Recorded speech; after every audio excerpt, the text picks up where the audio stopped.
सभी वरिष्ठ जन, सीनियर सिटीजन्स, आप सबको प्रणाम, आप सबको शुभ संध्या। यहाँ पर उपस्थित श्री देवेंद्र चमोली जी, कई नाम,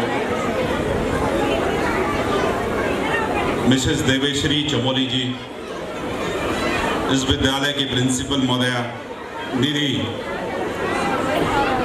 और इस विद्यालय के प्रबंधक श्री नरेंद्र जी,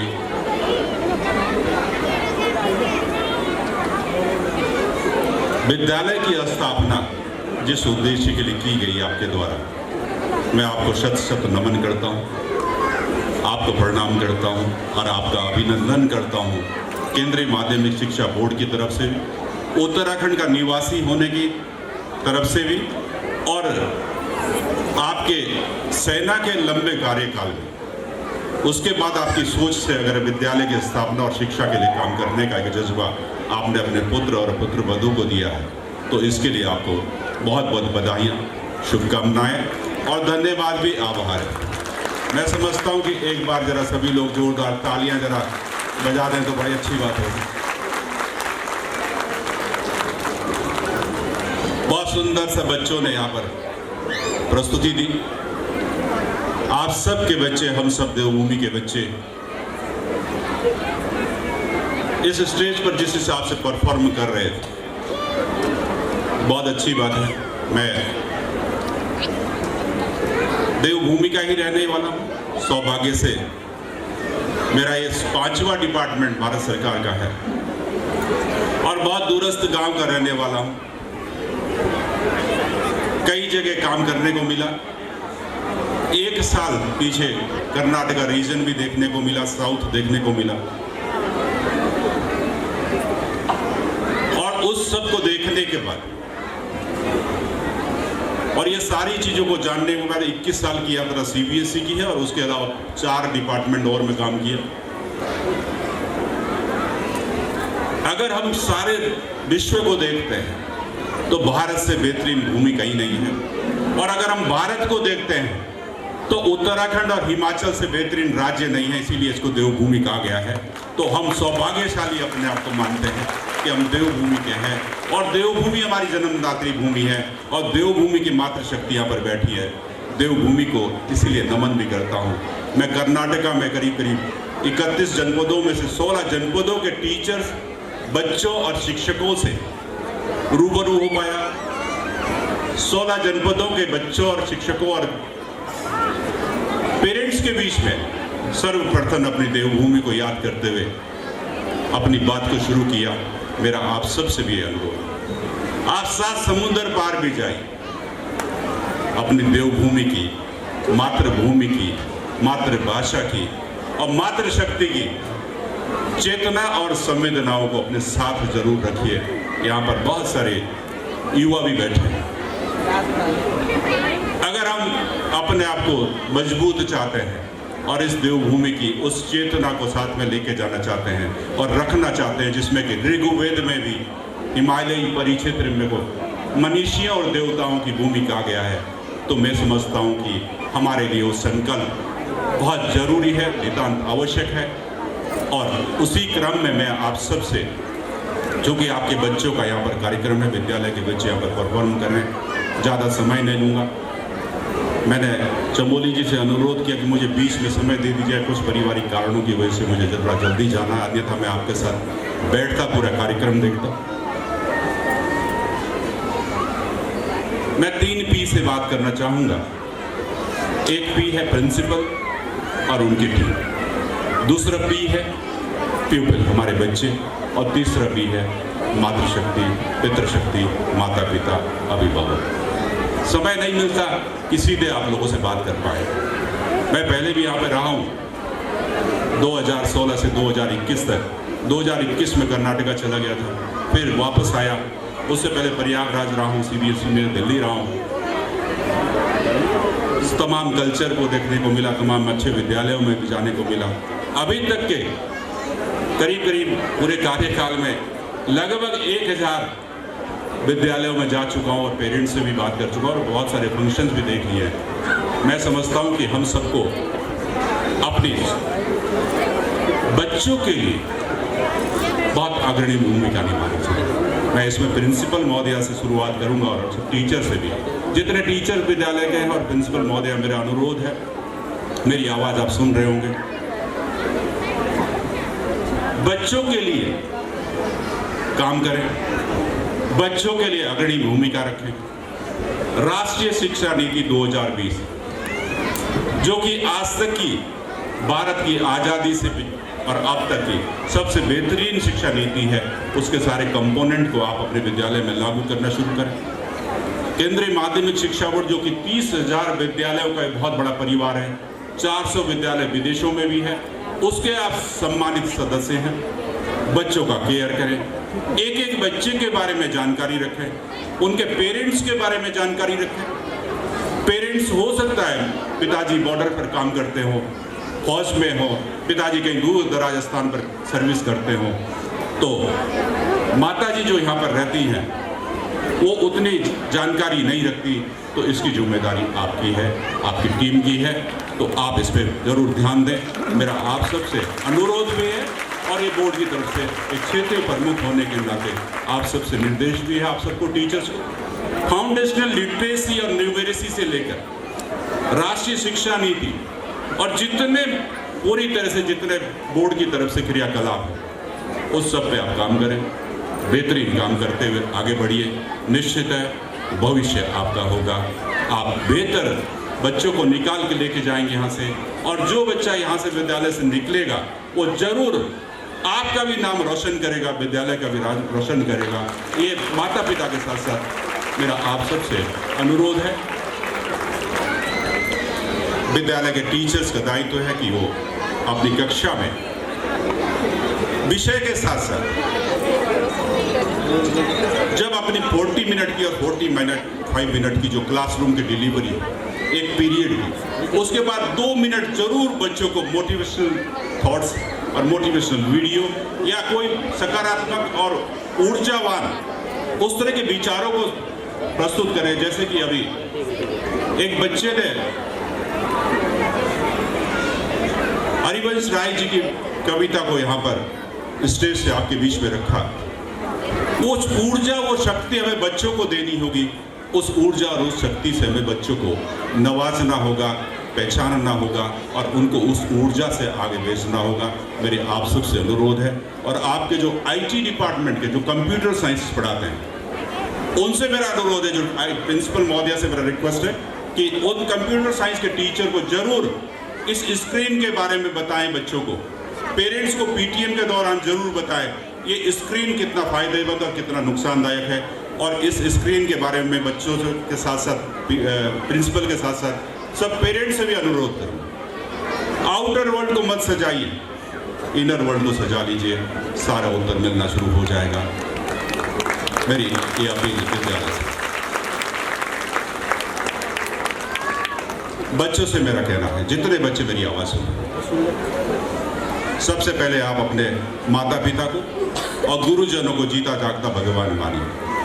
पितृदेवो भव, मातृदेवो भव, गुरुदेवो भव। इसके अलावा किसी नाना देव काका देव को देवता स्वरूप नहीं कहा, किसी चाचा नाना काका को देवता स्वरूप नहीं कहा गया है, किसी भी व्यक्ति को किसी भी प्राणी को देवता स्वरूप नहीं कहा गया है। तो इसलिए इन 3 शक्तियों को पूज लीजिए, इन 3 शक्तियों की आराधना कर लीजिए, आपको सब कुछ मिलना शुरू हो जाएगा। स्वाध्याय की प्रैक्टिस करिए, सेल्फ स्टडीज की तरफ फोकस रहिए। अपने समय को 24 घंटे आपको भी दिए हैं, मुझे भी दिए हैं, और जो चिड़िया बाहर उड़ रही है उसको भी दिए हैं। प्रबंधन आपको करना है 24 घंटे का, कि आपको इस व्हाट्सएप पे, स्क्रीन पे और मोबाइल पे अपना समय देना है, या आपको अपने माता पिता की अभिलाषाओं को और अपने सपनों को साकार करने के लिए मेहनत करनी है। आज मेहनत करोगे, आज तप करोगे, कल का जप सुखद जप जपोगे, ये निश्चित। जो बच्चे क्लास 10th और 12th का बोर्ड एग्जाम देने जा रहे हैं 2024 का, कोर्स का डिजाइनिंग आपके पास है। टीचर्स भी इस बात को ध्यान से सुने। प्रैक्टिकल की परीक्षाएं अभी जनवरी में 15 तारीख से शुरू हो जाएंगी, और बोर्ड की परीक्षाएं फरवरी में शुरू हो जाएंगी। ठंड का भी मौसम है। हो सकता है आपको रजाई से बाहर निकलने की मन ना करे, हो सकता है माँ के हाथ का हलवा आपको रजाई में अच्छा लगे, परंतु मेहनत करिए। आप अपने संसाधनों के हिसाब से घर में रहिए, बीमार ना पड़े, और फिर मेहनत करिए। इन 3 महीनों में जितना कुछ आप रिवाइज कर सकते हैं, जितना कुछ आप बेहतर कर सकते हैं, वो कर डालिए। आपका जीवन उज्जवल होगा। निश्चित है आप अच्छा स्कोर प्राप्त करेंगे बोर्ड एग्जाम में। मेरी तरफ से आप क्लास 10th और 12th के बोर्ड एग्जामिनीज को बहुत बहुत शुभकामनाएं। उनके पेरेंट्स से भी अपील करता हूं कि अपने बच्चों के साथ अब लग जाइए। थोड़े दिन मातृशक्ति से भी अनुरोध है, सुबह का व्हाट्सएप बंद कर दीजिए, शाम का व्हाट्सएप बंद कर दीजिए, फेसबुक बंद कर दीजिए, और बच्चों की फेसबुक को थोड़ा देखना शुरू कर दीजिए। ये मेरी बच्चों से। अंत में तीसरे पी के पास आता हूं, मातृशक्ति, पितृशक्ति, अभिभावक। बहुत सारी जगह जाता हूं, बहुत सारी जगह देखता हूं, और बहुत सारी जगह बात करने को भी मिलता है। बहुत कठिन दौर भी, इस तरह का कठिन दौर है कि हम अगर घर की दिवाली की पूजा कर रहे हैं, वो पूजा खत्म होती नहीं, उससे पहले व्हाट्सएप भर जाता है हमारा और फेसबुक भर जाता है। अगर हम घर के वास्तु की पूजा कर रहे हैं, उसका भी यही हाल है। वो जब तक हमारी पूजा खत्म नहीं होती, उससे पहले वीडियो बनना है, फोटो खींचने और उस फटाफट अपलोड होना है। ना उस पूजा की तरफ ध्यान है, ना उस वास्तु के कर्मकांड की तरफ ध्यान है, ना हम किसी और चीज की तरफ ध्यान रख रहे हैं। तो मेरे अपील आप लोगों से, जहां भी आप जाते हैं, खूब फोटो लीजिए, खूब वीडियो बनाइए। अगर आप यहाँ भी आए, खूब फोटो लीजिए, खूब वीडियो बनाइए, अच्छी अच्छी ड्रेसेस भी पहनिए, और खूब, चूंकि धन आज सबके पास है, कोई कमी नहीं, मेहनत भी कर रहे हैं लोग, परंतु आउटर वर्ल्ड को मत सजाइए।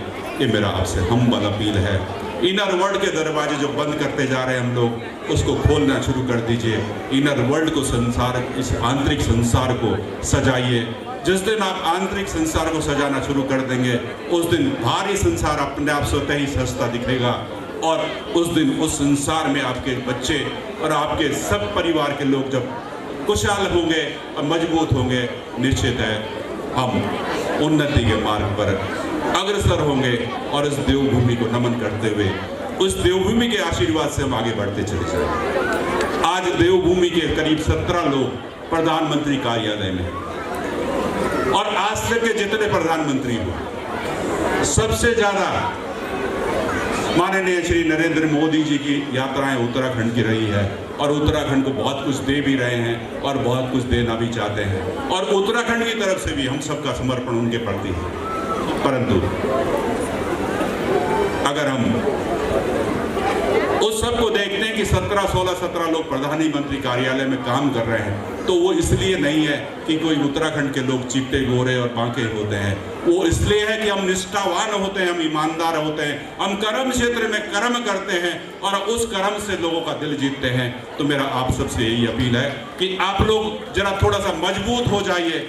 अपने बच्चों को अगर आपने मजबूत बनाना है, अपने बच्चों को अगर आपने बेहतर बनाना है, और अपने बच्चों को अगर आपको अपने से जोड़ कर रखना, भले ही वो अमेरिका में काम कर रहा हो, तो उसके लिए आपको भी समय देना होगा।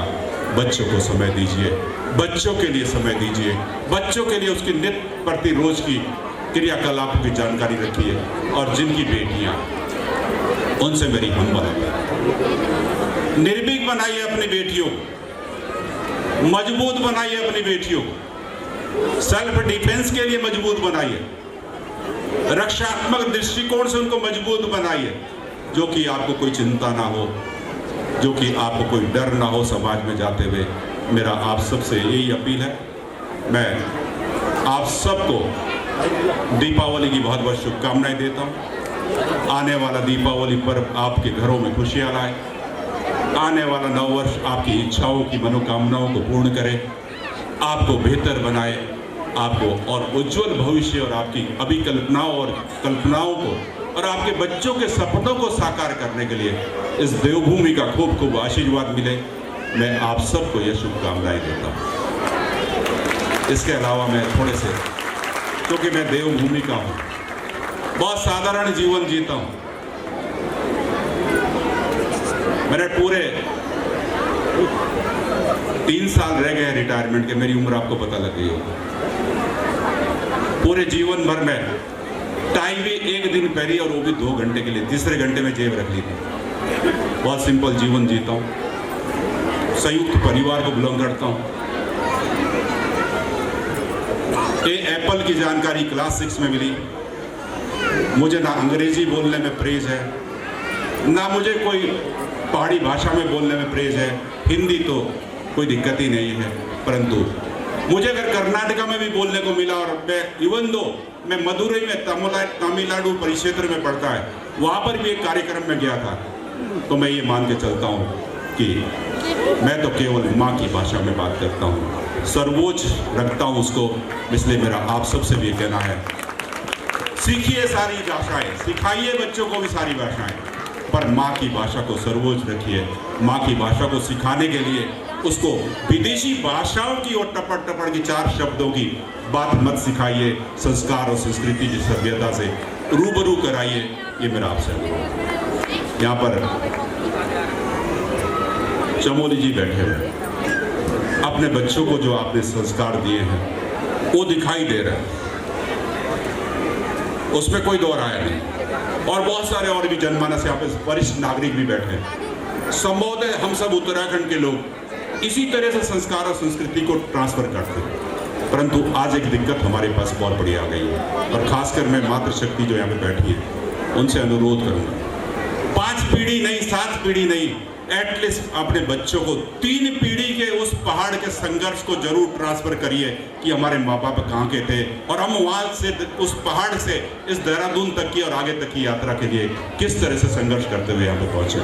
अगर आप वो संघर्ष बच्चों को बताएंगे तो आपसे जुड़े रहेंगे और आपसे हमेशा जुड़कर आपके उस प्रयास को मजबूत करेंगे, आपको कभी भूलेंगे नहीं।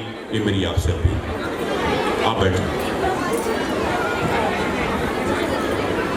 एक और बात आपसे कहना चाहूँगा,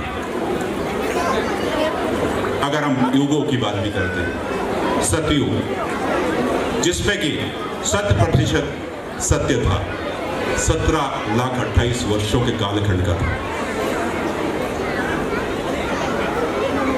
परंतु उस समय भी हिरण्यकश्यप जैसे दुराचारी और दुष्ट व्यक्ति थे जिनका अंत करने के लिए भगवान ने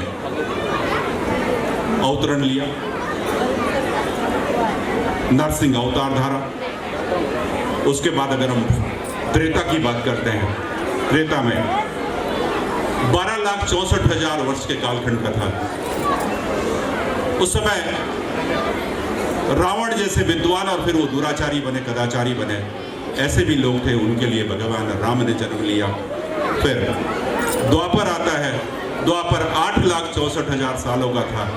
उस समय जब त्राही मची और कौरव और पांडव जो कि एक ही परिवार के थे और भाई भाई थे, आपस में उनकी भी नहीं बनी, तो भगवान का अवतरण हुआ। और किस तरह का चित्रण रहा उस समय का, 8,64,000 वर्षों के उस कालखंड का आप सब जानते हैं।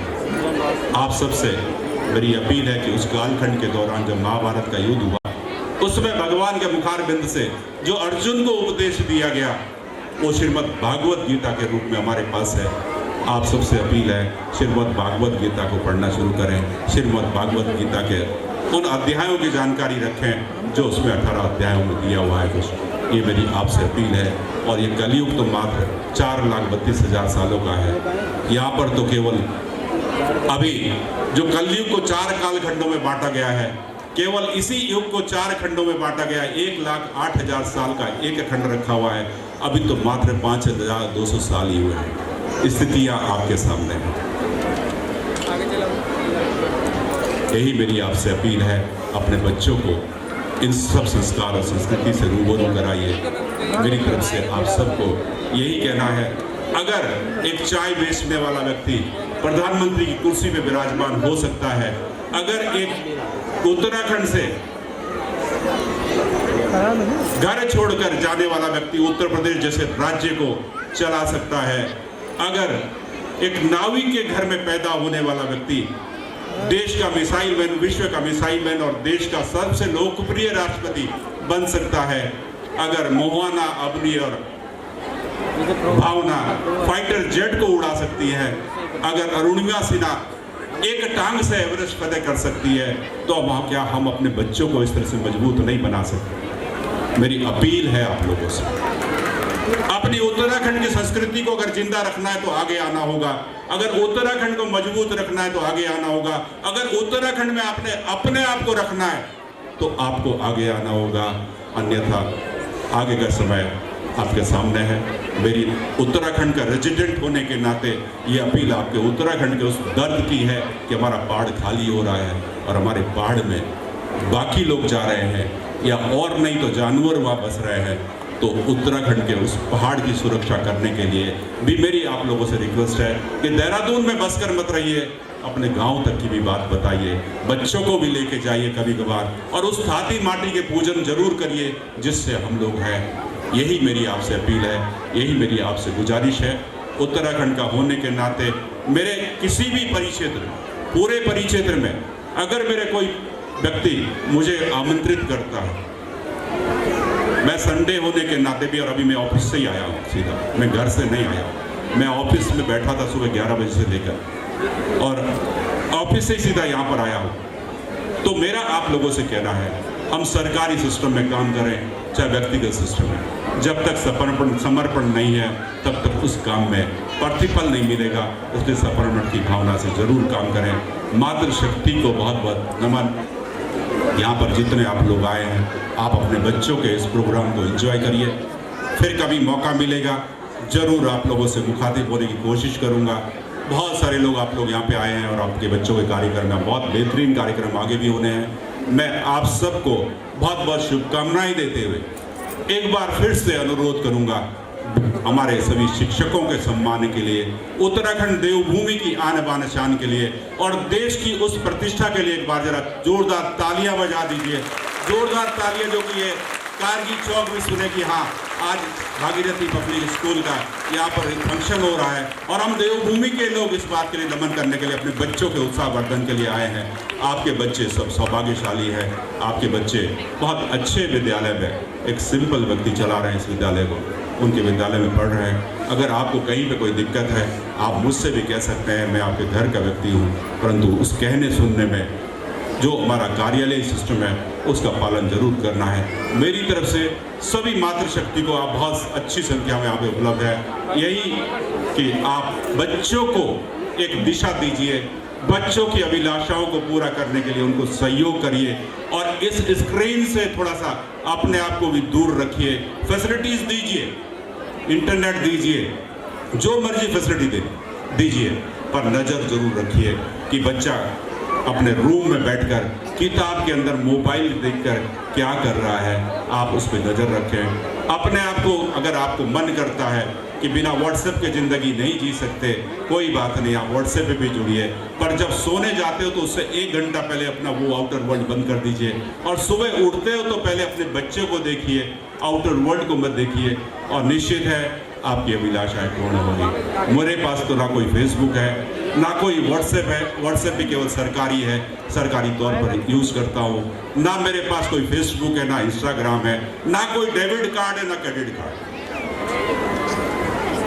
मेरे पास एक ही डेबिट है, एक ही क्रेडिट है, उस प्रभु का, कि उसने मुझे उत्तराखंड में जन्म दिया, इस देवभूमि में जन्म दिया और मुझे शिक्षा जगत में काम करने को अवसर दिया, मुझे बच्चों के करियर बनाने के लिए स्कूलों के साथ जुड़कर काम करने का अवसर दिया। तो मैं चाहता हूं कि उस भगवान के उस खाते में मेरा क्रेडिट बना रहे, डेबिट ना रहे। इसी उम्मीद के साथ आप सबको बहुत बहुत शुभकामनाएं। जय हिंद, जय भारत, जय देव।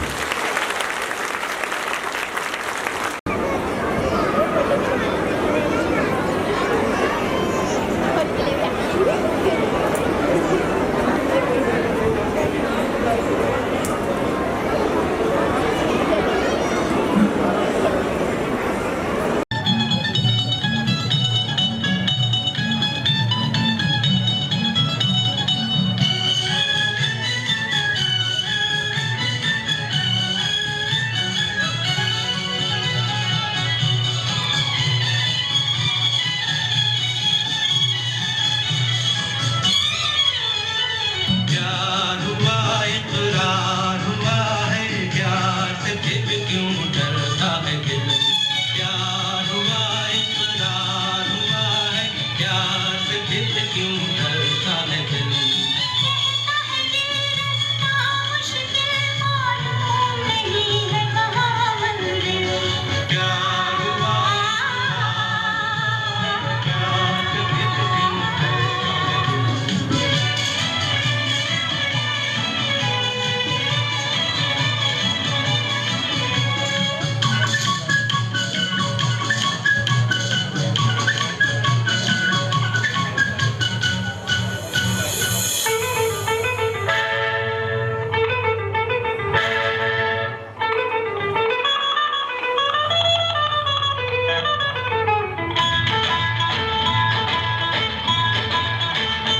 आजकल तेरे मेरे प्यार के चर्चे हर ज़बान पर, सबको मालूम है और सबको खबर हो गई।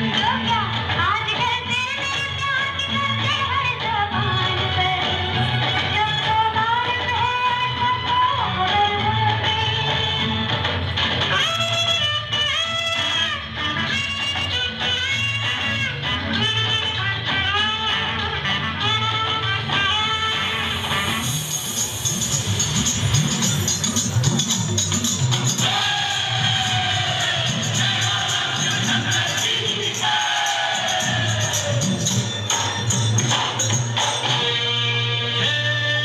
जय जय शिव शंकर मंडला के न कंकर, के प्याला तेरे नाम का पिया। गिर जाऊंगी, मैं मर जाऊंगी, जो तूने मुझे ठान लिया, रब दी।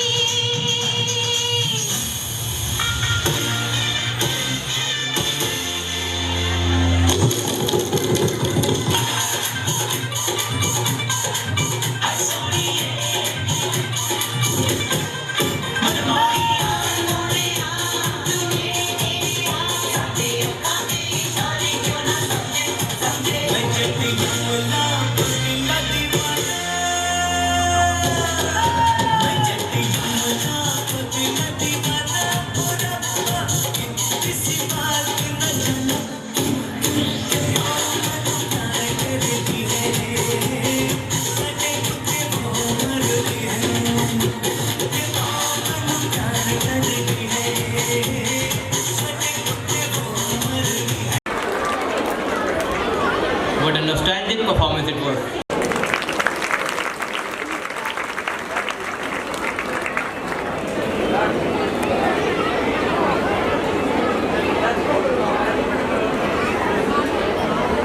बार हमारे यहाँ आई है तो हैं खुश आएंगी। Thank you ma'am. अरे सुनो दोस्तों, मैंने सुना है तुम अपनी बीवी से बहुत परेशान हो।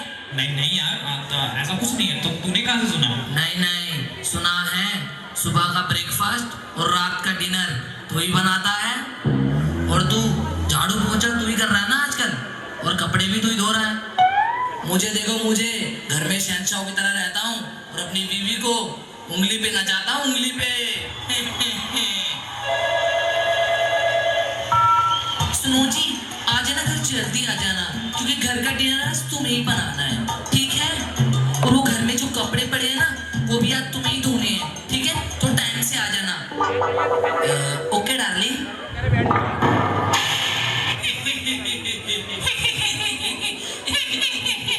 अरे यार, हम तीनों की लाइफ एक ही जैसी है। इससे छुटकारा पाने के लिए हमें एक ही तरीका करना पड़ेगा, हमें हवन करना पड़ेगा। हवन कैसे? ऐसे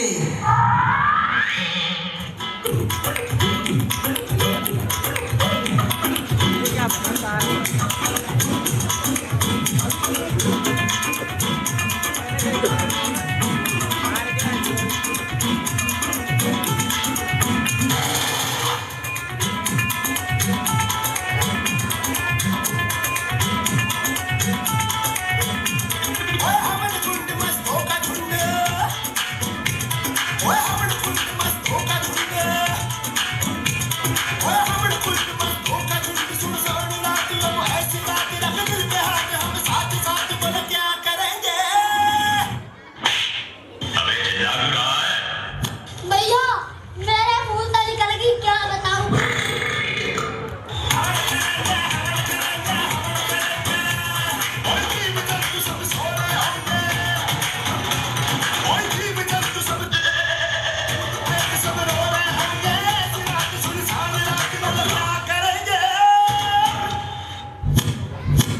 अरे भाई हवन ही तो करेंगे।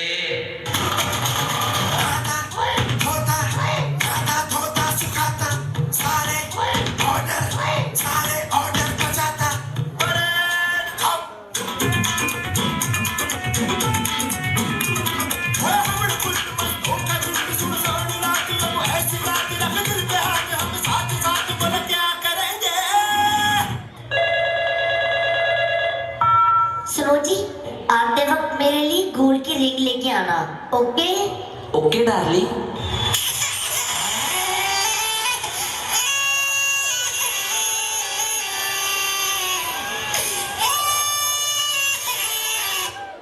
सात फेरे इंसान को बलि का बकरा बना देते हैं।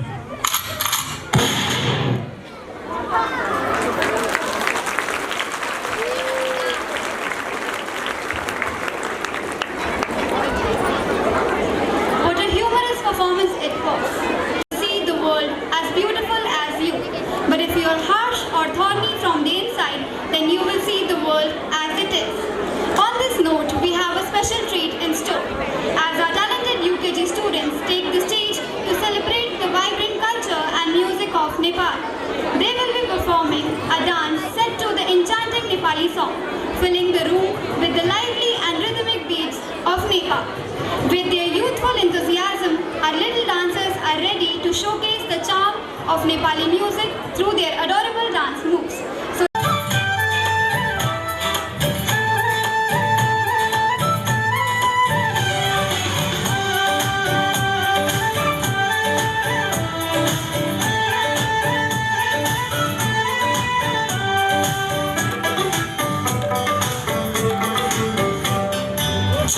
रुमाल क्या मालूम कोटे को खलती माँ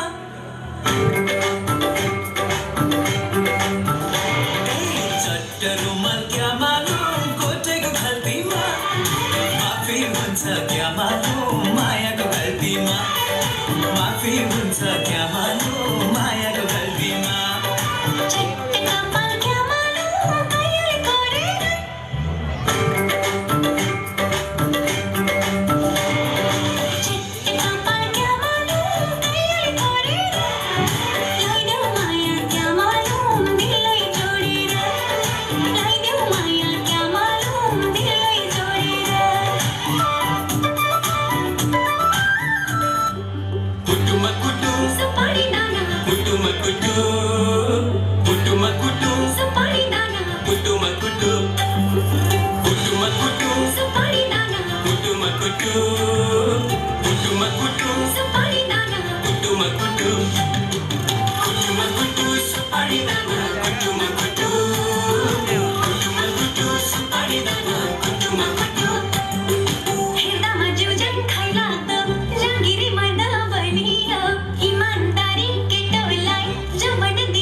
महिनामा बिहे नगरी भा छैन कन्याको ठहर ठेगाना केही पनि टुङ्गो ला छैन यसपालि हिउँदो महिनामा बिहे नगरी भा छैन कन्याको ठहर ठेगाना केही पनि टुङ्गो ला छैन कोरी बाटी चट्ट कपाल लाली उठेमा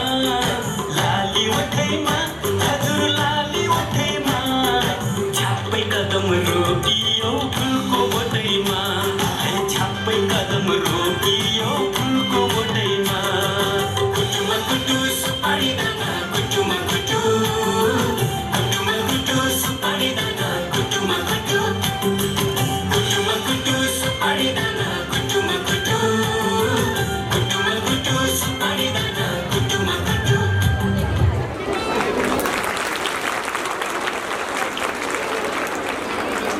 what an adorable performance it was.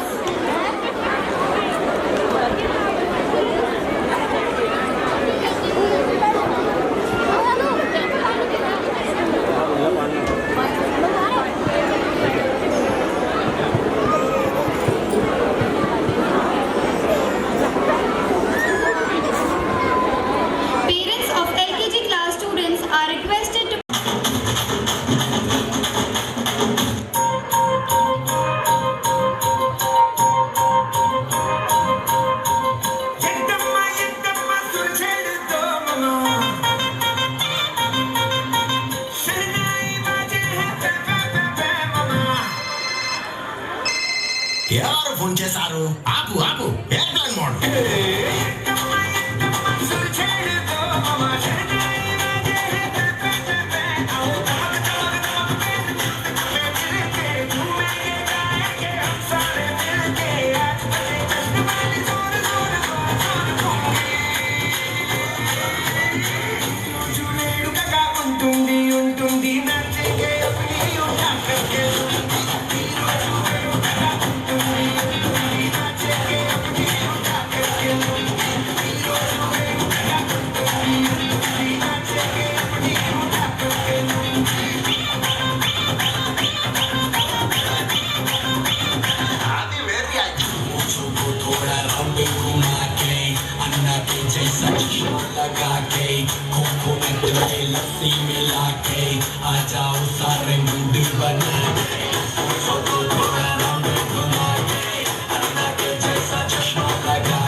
It was truly an energetic performance.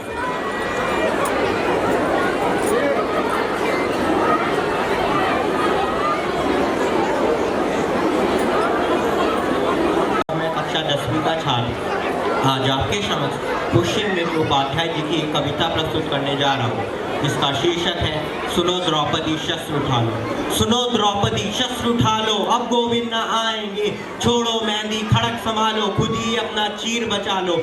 दूध बिछाए बैठे हैं शकुनी, मस्तक सब बिक जाएंगे। सुनो द्रौपदी शस्त्र उठा लो, अब गोविंद न आएंगे। कब तक आस लगाओगी तुम बिके हुए अखबारों से, कैसी रक्षा मांग रही हो दुशासन दरबारों से। स्वयं जो लज्जाहीन पड़े हैं वो क्या लाज बचाएंगे। सुनो द्रौपदी शस्त्र उठा लो, अब गोविंद न आएंगे। कल तक केवल अंधा राजा, अब गूंगा बहरा भी है, होठ सी दिए हैं जनता के कानों पर पहरा भी है। तुम ही कहो ये अश्रु तुम्हारे किसको क्या समझाएंगे। सुनो द्रौपदी शस्त्र उठा लो, अब गोविंद न आएंगे। सुनो द्रौपदी शस्त्र उठा लो, अब गोविंद न आएंगे। धन्यवाद।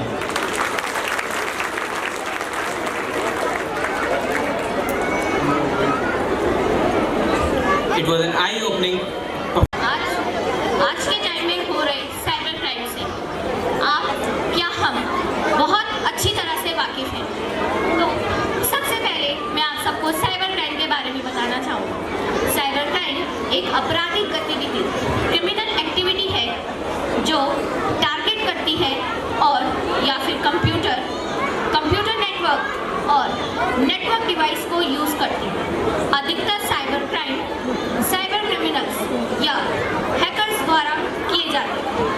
अब क्या आप सबने सोचा है कि क्या साइबर क्राइम से बचने का कोई तरीका है? हाँ है।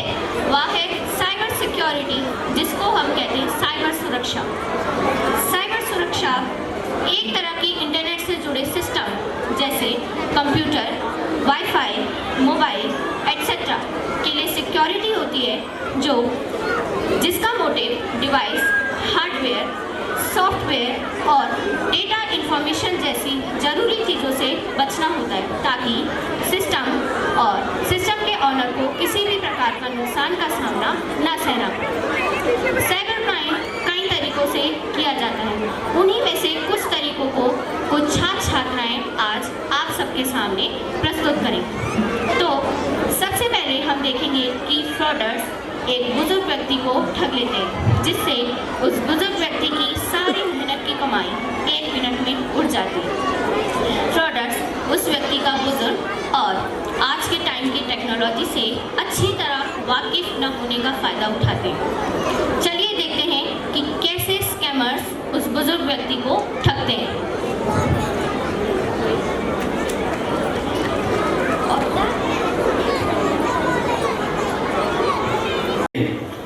अरे बहू, टिफिन जल्दी बना दो प्लीज, मैं ऑफिस के लिए लेट हो रहा हूँ। लाए बापूजी, बस 5 मिनट। अरे सुधा, आज इतना टाइम क्यों लग रहा है? इवन मैं भी लेट हो रहा हूँ, जल्दी करो प्लीज। अरे ला रही हूँ ना, ये लीजिए आपका टिफिन, ये लीजिए आपका।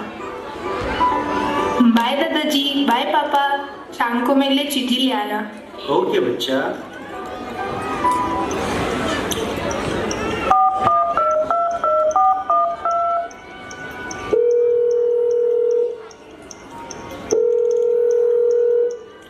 नमस्कार सर, क्या मेरी बात मिस्टर रामनारायण जी से हो रही है? हाँ जी बोलिए।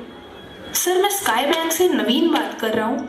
जैसा कि मैं देख पा रहा हूँ, कई दिनों से आपका अकाउंट इनएक्टिव चल रहा है और आपको अपना KYC अपडेट कराने की भी ज़रूरत है। और जब ये हो जाएगा तो आप लगभग 10 लाख तक के लोन के लिए एलिजिबल भी हो पाए। जी, इसके लिए मुझे क्या करना होगा सर? सर, मैं यहीं से आपका अकाउंट अपडेट कर देता हूँ, 5 मिनट लगेंगे। ठीक है सर, कर दीजिए आप। सर, आपका पूरा नाम? श्री राम नारायण सिंह। ठीक है सर। सर, आपका ATM card number? Sir 1 second. 72355301। Okay sir. Sir, आपका CVV नंबर? सर, ये CVV नंबर कहाँ पे होता है? सर, जहाँ आपने ATM कार्ड नंबर बताया है उसके पीछे 3 नंबर का कोई डिजिट होगा, वो बताइए। जी, 721। Okay sir. सर, आपके नंबर पर एक 4 डिजिट का नंबर आया होगा, OTP, प्लीज़ बताइए। ठीक है सर। 4201। Okay sir.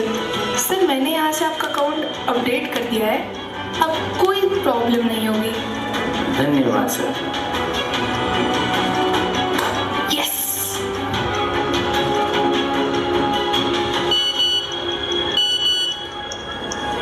अरे ये मैसेज कैसा? Your account debited 5 lakh rupees. ये कैसे हुआ? मैंने तो कोई ट्रांजेक्शन नहीं करी है अभी। रुको, बेटे से पूछता हूँ।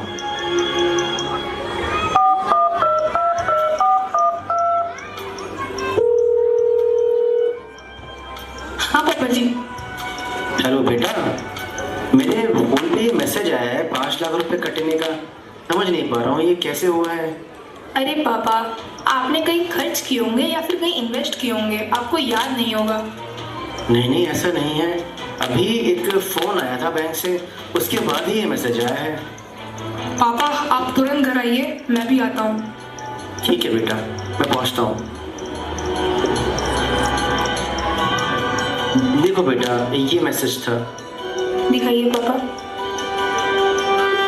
अच्छा, अब समझा। पापा, ये किसी बैंक से फ़ोन नहीं था, ये स्कैमर्स का फ़ोन था और उन्होंने आपके 5 लाख रुपए ठग लिए। क्या? हे भगवान, मेरी ज़िंदगी भर की कमाई हुई पैसे सब बेकार हो गए। हे भगवान।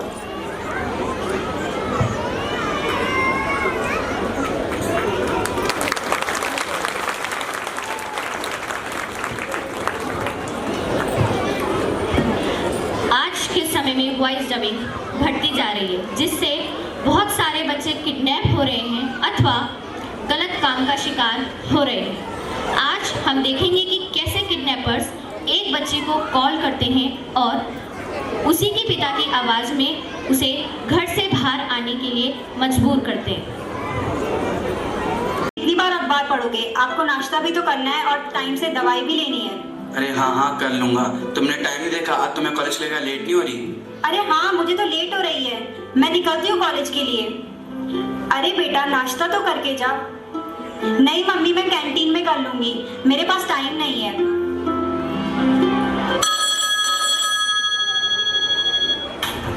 हेलो, लड़की कॉलेज से निकल चुकी है, गेट रेडी।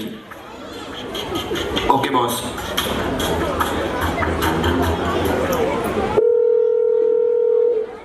हेलो कौन? हेलो बेटा, मेरा एक्सीडेंट हो गया है। पापा ये किस नंबर से कॉल कर रहे हो आप? बेटा जल्दी क्रॉस रोड पे आ जाओ, मेरा एक्सीडेंट हो गया है। हाँ पापा, मैं अभी आती हूँ। एक्सक्यूज मी, कौन है आप लोग? चुपचाप हमारे साथ चल, वरना जान से जाएगी। छोड़ो मुझे, हेल्प, छोड़ो मुझे। हाँ छोड़ देंगे, पहले हमारा मकसद तो पूरा होने दो।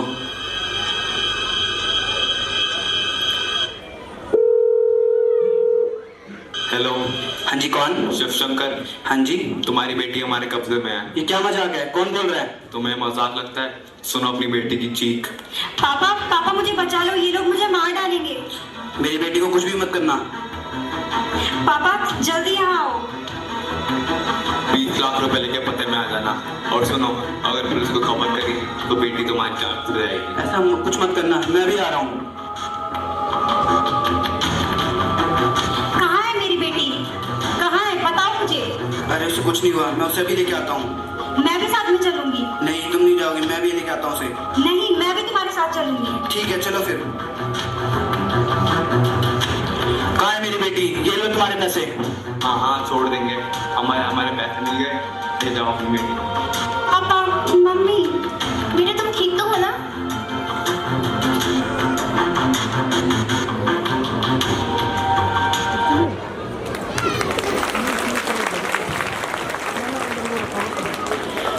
दी जाने वाली राशि सुनकर कई बार इंसान उत्सुक हो जाता है और भूल कर बैठता है। ऐसा ही कुछ यहाँ पर हुआ। केबीसी स्कैमिंग, उससे तो आप सब बहुत अच्छे से वाकिफ होंगे। स्कैमर्स अपने आप को केबीसी का एम्प्लॉय बताकर आपको मैसेज या कॉल करते हैं और कहते हैं कि आप केबीसी में सिलेक्ट हो गए, और फिर वे उस इंसान से उसकी पर्सनल इंफॉर्मेशन मांगते हैं और हमें साइबर क्राइम का शिकार बना देते हैं। आज हम देखेंगे कि कैसे एक लड़की साइबर क्राइम का शिकार बनती है।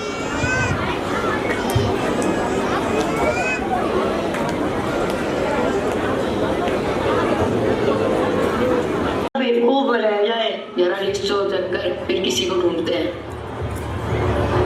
हाँ मिल गई आज की केबीसी विनर।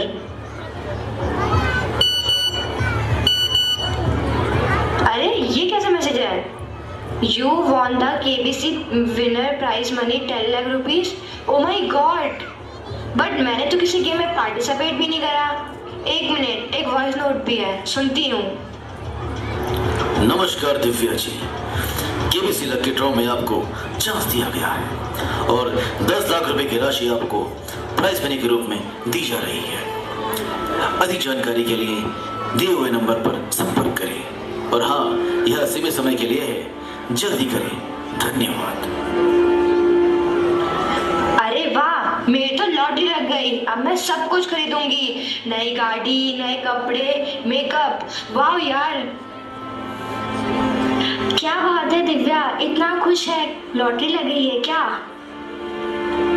हाय सिमरन, और क्या बताऊं, सचमुच लॉटरी लग गई है 10 लाख रुपए की। क्या 10 लाख रुपए की? कैसे? अरे केबीसी वालों ने लकी ड्रॉ निकाला था, उसकी विनर मैं हूँ। मजा ही आ गया यार। ये देखना, मैसेज भी है। बट एक बार देख लेना, आजकल ऐसे फ्रॉड भी काफी हो रहे हैं, ध्यान से। अरे ऐसा कुछ भी नहीं है, इसमें मेरा नाम वगैरह भी लिखा हुआ है। आई एम सो लकी यार। चल अच्छी बात है, I am happy for you. Bye, बाद में मिलते हैं। चलो अब मैं बाकी की फॉर्मेलिटीज भी पूरी कर लेती हूँ।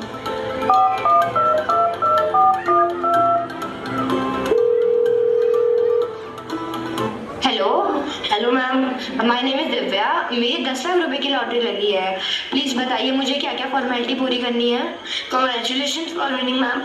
आपको बस कुछ सिंपल स्टेप फॉलो करने हैं, देन उसके बाद आपका प्राइज मनी आपको ट्रांसफ़र कर दिया जाएगा। जल्दी बताइए सर। आप अपना मोबाइल नंबर बता दीजिए जो आप गूगल पे पर यूज़ करते हैं। 9557167900। आपका pan card number XYZ1235।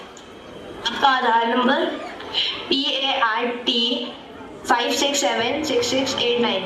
Ma'am मैंने आपके गूगल अकाउंट में 100 रुपीज़ सेंड किए हैं, वो आ गए, चेक कीजिए। ये आपके अकाउंट कंफर्मेशन के लिए है। जी आ गए। अब उस पर पे वाले ऑप्शन पर क्लिक कीजिए, देन आपके एंड से सारे काम खत्म। Okay sir.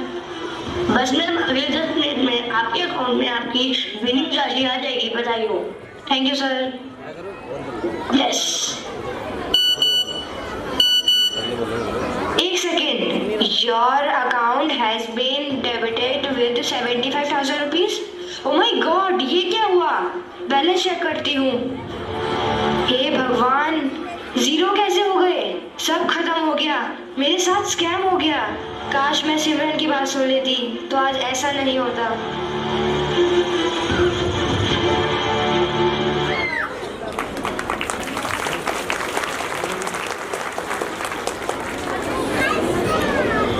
जैसे जैसे टाइम बढ़ रहा है, ऐसे ऐसे ऑनलाइन शॉपिंग बढ़ती जा रही है और उसके बढ़ते ऑनलाइन शॉपिंग स्कैम्स भी बहुत हो रहे हैं, जिसमें कुछ लोग अनजान वेबसाइट से अपना सामान मंगाते और उसमें पैसे भी ऑनलाइन पे हो जाते। स्कैमर्स इसका फ़ायदा उठाकर लोगों के साथ क्राइम कर रहे हैं। चलिए हम देखते हैं कि कैसे एक लड़की के साथ फ्रॉड होता है। एक चल रहा है मैं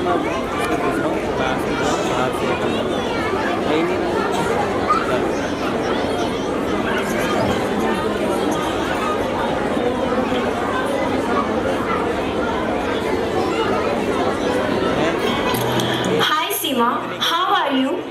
Nothing yaar, same usual life. College से घर से college, so boring. And Nisha, you tell, what's going on? Nothing special guys. I'm also in the same and boring life. अरे हाँ, प्रिया का बर्थडे आ रहा है नेक्स्ट वीक। कुछ सोचा क्या देना है उसे? अरे हाँ यार, हम तो भूल ही गए थे। थैंक यू याद दिलाने के लिए। अब ये बताओ कि तुम क्या गिफ्ट ले रहे हो और कहाँ से ले रहे हो उसके लिए gift? Let's do one thing, online कुछ देख लेते हैं क्योंकि टाइम भी बहुत कम है। Online shopping, it's that safe ना? हाँ, don't worry, we bought so many things, go for it. Okay then, आज ही उसके लिए कुछ सिलेक्ट करती हूँ।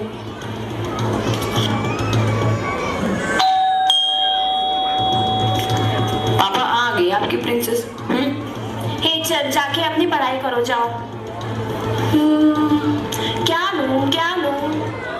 हाँ, ये अच्छा लग रहा है और प्राइस भी कम है। मे भी प्रिया को पसंद भी आ जाए, यही ले लेती हूँ।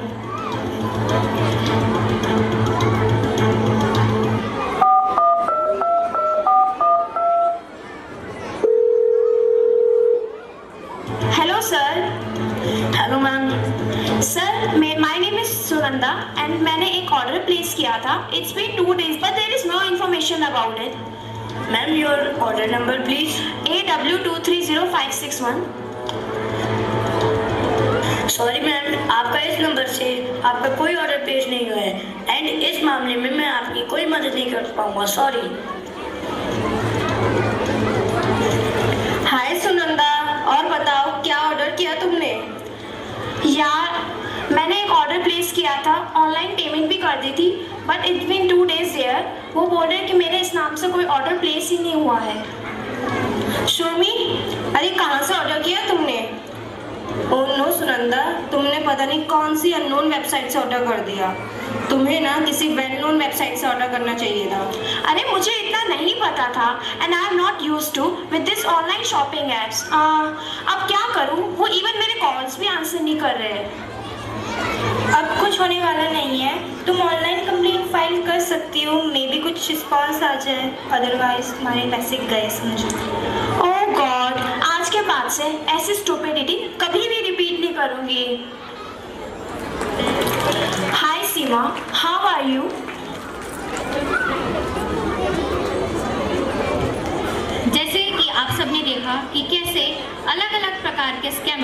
कुछ अलग अलग प्रकार के फ्रॉड कर रहे हैं। अब हम साइबर क्राइम से कैसे बचें? हर एक इंटरनेट यूज़र को साइबर क्राइम से बचना बेहद ही आवश्यक है, क्योंकि इंटरनेट पर स्कैमर्स हमेशा ही किसी न किसी व्यक्ति के साथ स्कैम करने की तलाश में रहते हैं और जब उन्हें एक अच्छा मौका प्राप्त हो जाता है तब वे साइबर क्राइम से करने को पीछे नहीं हटते। ऐसे में सावधानी हमें ही बरतनी होगी। अब साइबर क्राइम से बचने के कुछ उपाय हैं, वे कुछ इस प्रकार हैं। अनजान लिंक पर क्लिक ना करें, अनजान वेबसाइट पर ध्यान ना दें, जब भी कोई ऐप डाउनलोड करना हो तो हमेशा प्ले स्टोर से करें। पर्सनल इंफॉर्मेशन को पर्सनल ही रखें, किसी तक ना पहुंचाएं। ऑनलाइन स्कीम और लॉटरी पर भरोसा ना करें। बाय चांस अगर आप किसी फ्रॉड का शिकार बन जाते हैं तो आप cybercrime.gov.in में जा सकते हैं और अगर आपको तुरंत साइबर कंप्लेंट करनी है तो इसके लिए 1930 इस नंबर पर कॉल कर सकते हैं। टेक्नोलॉजी का अगर सही यूज़ हो रहा है तो गलत भी हो रहा है, सावधानी आपको ही बरतनी होगी। आज के टाइम में आप स्मार्ट टीवी, स्मार्ट वॉचेस और स्मार्टफोन्स तो यूज़ कर रहे हैं, पर खुद को भी स्मार्ट बनाइए और जागरूक रखिए। धन्यवाद।